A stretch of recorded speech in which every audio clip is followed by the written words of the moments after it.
नमस्कार विद्यार्थी मित्रांनो, मी विनोद नाईक. आपण पाहत आहोत इयत्ता 8वीचा विज्ञान आणि ह्याच्यामधील 8व्या इयत्तेमधील हा शेवटचा लेसन आहे, ज्याचं नाव आहे ताऱ्यांची जीवनयात्रा. 19वा लेसन. विद्यार्थी मित्रांनो, ह्या पहिल्या सेशन मध्ये आपण बघणार आहोत की आपली जी सूर्यमाला आहे, ज्याच्यामध्ये 8 ग्रह आहेत आणि एक सूर्य.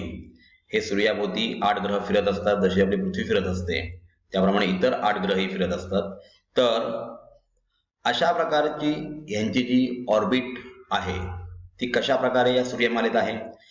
सर्वात महत्त्वाची पार्ट म्हणजे सूर्य हा तारा असल्यामुळे ताऱ्याची जीवनयात्रा कशी असते, तारा कसा निर्माण होतो, याच्याविषयी जास्ती डिटेलमध्ये आपण ह्या लेसन मध्ये शिकणार आहोत.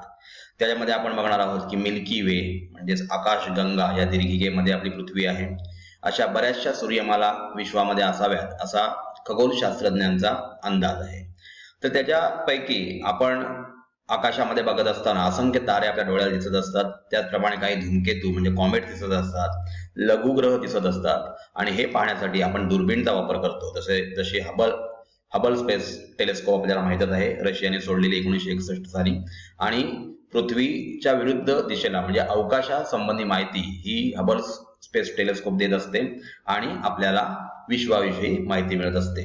विद्यार्थी मित्रांनो, या पाठात आपण पाहणार आहोत ताऱ्यांची जीवनयात्रा कशी असते, म्हणजे तारे कसे निर्माण होतात किंवा ते कसे डिवाइड होतात, कशा प्रकारे त्यांची नवीन ताऱ्यांची निर्मिती होते याच्याविषयी आपण या सेशन मध्ये जाणून घेणार आहोत. चला तर मग पाहूया ताऱ्यांची जीवनयात्रा सेशन पहिला. आता पहा, काही प्रश्न आहेत. दीर्घिका गॅलेक्सी म्हणजे काय? विद्यार्थी मित्रांनो, हा एक असा पट्टा आहे जो सूर्याभोवती, आपल्याला माहित आहे की आपली दीर्घिका जी आहे, आपण ज्या दीर्घिकेत आहोत त्याला आकाशगंगा असं म्हटलं जातं.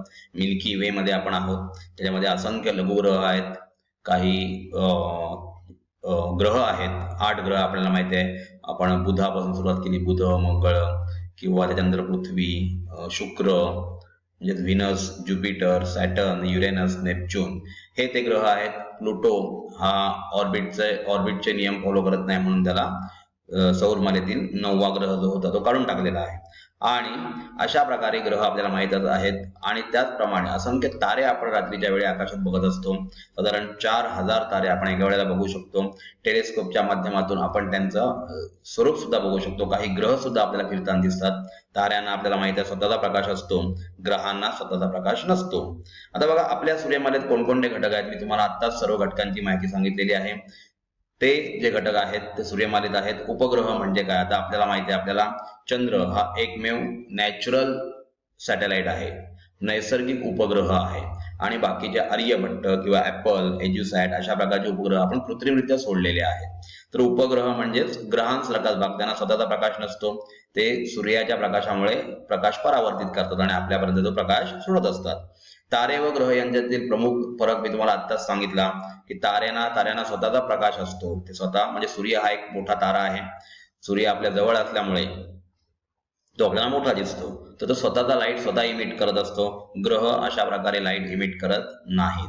आता ग्रहांमध्ये बघायला गेलं तर पृथ्वी या ग्रहावर सजीव सृष्टी आहे जिथे आपण राहत असतो. तर अशा प्रकारे ग्रहांवर पाणी किंवा हवा असण्याची इतर ग्रहांवर सुद्धा शक्यता आहे, परंतु त्याचं संशोधन सुरू आहे. ताऱ्यांवर अशा प्रकारे कोणत्याही प्रकारचं पाणी वगैरे आपल्याला अवेलेबल झालेलं दिसलेलं नाही. आपल्या सर्वात जवळचा असलेला तारा मी तुम्हाला सांगितलं की सूर्य हा सर्वात जवळचा असा तारा आहे आणि म्हणून तो खूप मोठा आपल्याला पृथ्वीवर दिसत असतो. आणि त्याच्या प्रकाशापासूनच आपल्या इथे सजीव सृष्टी निर्मिली गेली.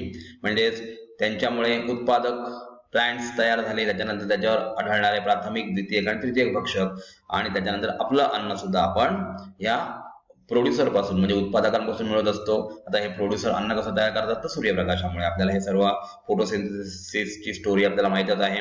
तर अशा प्रकारे हे सूर्यमालेतील ग्रह, सर्वात जवळचा तारा, उपग्रह म्हणजे काय किंवा तारे व ग्रह याच्यामध्ये फरक आपण इथे जाणून घेतलेला आहे. आणि विद्यार्थी मित्रांनो, लक्षात घ्या, आपण आकाशगंगा या दीर्घिकेमध्ये आहोत. म्हणजे आपली सूर्यमाला आकाशगंगा या दीर्घिकेमध्ये आहे. मी सांगितलं त्याप्रमाणे खगोलशास्त्रज्ञांना असा अंदाज आहे की अशा बऱ्याचशा गॅलेक्सीज असू शकतात. त्यांच्याविषयी संशोधन चालू आहे. इथे पहा, विश्वाचे अंतरंग आपण मागील इयत्तेत बघितलेलंच आहे. आपली सूर्यमाला ही एका दीर्घिकेत म्हणजेच आकाशगंगेत सामावलेली आहे. दीर्घिका हा अब्जावधी तारे त्यांच्या ग्रहमालिका व ताऱ्यांमधील रिकाम्या जागेत आढळणाऱ्या आंतरतारकीय मेघांचा म्हणजे इंटरस्टेलर क्लाउड्स, आपली जी दीर्घिका आहे आकाशगंगा ती मिल्की वे म्हणून ओळखली जाते, तर मंदाकिनी म्हणजेच आणि हा आंतरतारकीय मेघांचा इंटरस्टेलर क्लाउड्सचा समूह आहे. कोशामध्ये आहे तो? ग्रहमालिका व ताऱ्यांमधील रिकाम्या जागेत. विश्व हे अशा असंख्य दीर्घिकांनी मिळून बनलेले आहे. या दीर्घिकांचे आकार व घडण वेगवेगळे असते. त्यांना आपण 3 प्रमुख प्रकारात विभागू शकतो. पहिली म्हणजे चक्राकार म्हणजे स्पायरल, दुसरी आहे लंब गोलाकार म्हणजे इलिप्टिकल आणि अनियमित आकाराची म्हणजे इर्रेग्युलर दीर्घिका. अशा प्रकारच्या दीर्घिका विश्वामध्ये सामावलेल्या आहेत. आपली दीर्घिका ही चक्राकार असून तिला मंदाकिनी हे नाव दिले गेलेले आहे. आता आपल्याला आकृतीमध्ये एक चक्राकार दीर्घिका पुढे दाखवलेली आहे बघा, आणि त्या अशा प्रकारच्या चक्राकार दीर्घिकेमध्ये म्हणजे सर्पिलाकार दीर्घिकेमध्ये स्पायरल जी दीर्घिका आहे त्याच्यामध्ये आपली पृथ्वी आहे. ती आकृती आपण आता पुढल्या स्लाइड मध्ये पाहणार आहोत.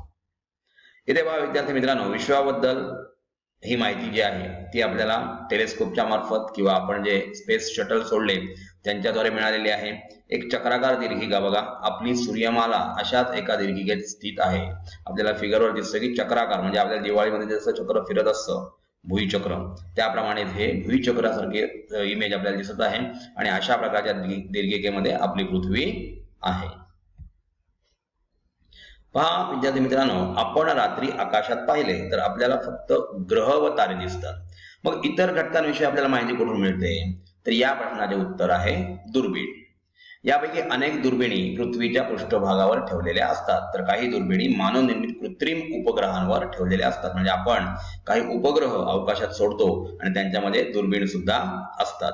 आता ह्या विशिष्ट कक्षेत पृथ्वीभोवती परिभ्रमण करत असतात आणि इतर ठिकाणचे तसेच पृथ्वीचे फोटो सुद्धा आपल्याला पाठवत असतात. तुम्हाला सांगितलं की हबल स्पेस टेलिस्कोप रशियाने सोडलेली सेटल केलेली ही दुर्बीण आहे पृथ्वीच्या वातावरणामध्ये, जी इतर ग्रहांचे फोटोज काढते. म्हणजे पृथ्वीकडे तिचा लक्ष नाहीये तर इतर ग्रहांकडे ती फिरत असते आणि त्याच्यामुळे आपल्याला वेगळ्या प्रकारच्या ग्रहांविषयी, तारकापुंजांविषयी किंवा लघुग्रहांविषयी माहिती मिळते. बघा, पृथ्वीच्या वायुमंडलावर असल्याने त्या दुर्बिणी अधिक प्रभावीपणे खगोलीय वस्तूंचे निरीक्षण करू शकतात. वायुमंडल म्हणजे ऍटमॉस्फिअर जिथे आहे इथे या दुर्बिणी ठेवलेल्या आहेत आणि त्याच्यामुळे चांगल्या प्रकारे आपल्याला वस्तूंचं निरीक्षण करता येतं. दुर्बिणीतून केलेल्या निरीक्षणांचा अभ्यास करून खगोलशास्त्रज्ञ विश्वाबद्दल सखोल माहिती मिळवतात. बघा, खगोलशास्त्रज्ञ, ज्ञ हा शब्द इथे थोडा वेगळ्या प्रकारे टाईप झालेला आहे विद्यार्थी मित्रांनो. ज्ञ, ज्ञानेश्वरातला ज्ञ इथे लक्षात घ्या. तर या खगोलशास्त्रज्ञांच्या द्वारे आपल्याला विश्वाबद्दल सखोल माहिती मिळत असते. या पाठात आपण ताऱ्यांचे गुणधर्म व त्यांच्या जीवन यात्रेबद्दल थोडी माहिती करून घेऊया. आता हा जो स्पेशली पाठ आपण बघतोय त्याच्यात ताऱ्यांची जीवन यात्रा आपण पाहणार आहोत की तारे निर्माण कसे होतात. आपल्याला जे रात्रीच्या वेळी असंख्य तारे दिसतात किंवा सूर्य हा एक मोठा तारा आपल्याला दिवसा दिसत असतो, त्या ताऱ्यांची निर्मिती कशी होते याच्याविषयी आपण आता इथे जाणून घेणार आहोत. इथे पहा, आपल्या आकाशगंगेत सुमारे 10⁻11 तारे आहेत. म्हणजे 1वर 11 शून्य एवढे जर तारे मोजले तर साधारण एवढे तारे आहेत. आकाशगंगेचा आकार मध्यभागी फुगीर असलेल्या तबकडीसारखा असून तिचा व्यास सुमारे 10⁻18 किलोमीटर आहे. विद्यार्थी मित्रांनो लक्षात घ्या, 1वर 18 शून्य एवढी मोठी तबकडी. आपण सर्पिलाकार आकाशगंगा बघितली तर त्याची मधला जो भाग आहे तबकडीसारखा दिसणारा तिचा व्यासच सुमारे 10⁻18 किलोमीटर आहे. सूर्यमाला तिच्या केंद्रापासून सुमारे 2.7 × 10⁻17 किलोमीटर अंतरावर स्थिर आहे. आता ही जी आकाशगंगा आहे तिच्या सेंटर पासून आपली जी सूर्यमाला आहे ती साधारण 2.7 × 10⁻17 किलोमीटर म्हणजे 10⁻18 किलोमीटर तिचा व्यास आहे आणि 2.7 × 10⁻17 किलोमीटर इतक्या अंतरावर आपली सूर्यमाला स्थिरावलेली आहे. तबकडीला लंब असलेल्या व तिच्या केंद्रातून जाणाऱ्या अक्षावर आकाशगंगा परिवलन करत असून एका परिवलनासाठी तिला 2 × 10⁸ वर्ष लागतात. बघा, परिवलन म्हणजे एखाद्या वस्तू भोवती फिरणे. तर तिला परिवलन करायला साधारण एका परिवलनाला 2 × 10⁸ इतकी वर्षे विद्यार्थी मित्रांनो लागत असतात. म्हणजे 10वर 8 शून्य आणि गुणिले 2 इतकी वर्ष, पृथ्वीवरचं जे वर्ष आहे 365 दिवसांचं वर्ष असतं, 365 दिवस आणि 6 तास ह्यांचं हे वर्ष आहे. अशा प्रकारे तिला 2 × 10⁸ इतकी वर्षे या आकाशगंगेला परिवलनासाठी लागत असतात केंद्रावरती. आता बघा ताऱ्यांचे गुणधर्म, प्रॉपर्टीज ऑफ स्टार्स आपण बघूया. रात्री आकाशात आपण सुमारे 4000 तारे आपल्या डोळ्यांनी पाहू शकतो. म्हणजे अंदाजपंचे 4000 तारे आपण पाहू शकतो. अशा असंख्य तारे आकाशामध्ये आहेत. सूर्य हा त्यातील एक सामान्य तारा आहे. आता ह्याला सामान्य का म्हणतायत? कारण तो आपल्यापासून सगळ्यात निकट असल्यामुळे जरी आकाशातील इतर ताऱ्यांपेक्षा खूप मोठा दिसत असला तरीही वस्तुतः त्याच्यापेक्षा कमी, लक्षात घ्या विद्यार्थी मित्रांनो, की तो आपल्या जवळ आहे म्हणून आपल्याला मोठा दिसतो, परंतु त्याच्यापेक्षा कमी किंवा अधिक वस्तुमान, आकार व तापमान असलेले अब्जावधी तारे आकाशात आहेत. म्हणजे दूर अंतरावर ते आहेत आणि त्याच्यापेक्षा सुद्धा मोठे असलेले तारे तिथे आहेत. तारे हे तप्त वायूचे प्रचंड गोल असतात. सूर्याचे काही गुणधर्म खालील तक्त्यात दिलेले, तो तक्ता आपल्याला पुढल्या स्लाइडमध्ये पाहायचा आहे. सूर्याच्या वस्तुमानाच्या 72% भाग हायड्रोजनचा आहे. विद्यार्थी मित्रांनो लक्षात घ्या, इथे काय होतं तर हायड्रोजनचं फ्युजन होतं, एकत्रीकरण होतं आणि त्याच्यापासून हेलियमचा न्यूक्लियस तयार होतो. आणि या न्यूक्लियस ही रिएक्शन होत असताना प्रचंड प्रमाणात ऊर्जा बाहेर पडते, उष्णता बाहेर पडते आणि तीच उष्णता आपल्याला पृथ्वी तलावर ऊन म्हणून पाहायला मिळत असते. तर 26% भाग हेलियम, म्हणजे 72% हायड्रोजन आणि 26% भाग हेलियमचा आहे.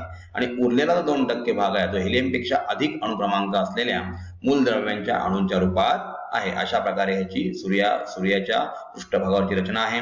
72% हायड्रोजन, 26% हेलियम आणि 2% हेलियमपेक्षा अधिक अणुक्रमांक असलेल्या मूलद्रव्यांच्या अणूंच्या रूपात आहे. आता हेलियम आपल्याला माहिती आहे, हेलियम कसा आहे तर तो निष्क्रिय वायू आहे. 2 हायड्रोजनचं एकत्रीकरण होऊन त्याच्यापासून हेलियमचा न्यूक्लियस तयार होतो.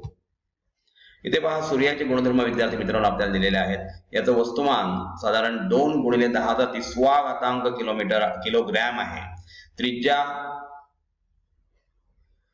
6,95,700 किलोमीटर आहे आणि पृष्ठभागावरील तापमान 5,800 केल्विन. केंद्रातील तापमान साधारण 1.5 × 10⁷ केल्विन आहे. तर त्याचं वय साधारण 4.5 अब्ज वर्ष आतापर्यंत या सूर्याला झालेली आहेत. अशा प्रकारे हे सूर्याची माहिती इथे समराइज करून आपल्याला दिलेली आहे. तर विद्यार्थी मित्रांनो, आपण ताऱ्यांची जीवन यात्रा या लेसन मध्ये तारे म्हणजेच आपली पृथ्वी कशा प्रकारे कोणत्या आकाशगंगेत आहे, मंदाकिनी या आकाशगंगेत ती आहे. त्याच्यानंतर सूर्याविषयी आपण माहिती जाणून घेतलेली आहे की सूर्यावरचा जो पृष्ठभागावर 72% हायड्रोजन, 24% हेलियम आणि 2% हेलियमपेक्षा जड अणुक्रमांक असलेल्या मूलद्रव्यांचा आहे. त्याचप्रमाणे सूर्याच्या त्रिज्येविषयी, सूर्याच्या तापमानाविषयी आपण या सेशनमध्ये जाणून घेतलेलं आहे. धन्यवाद.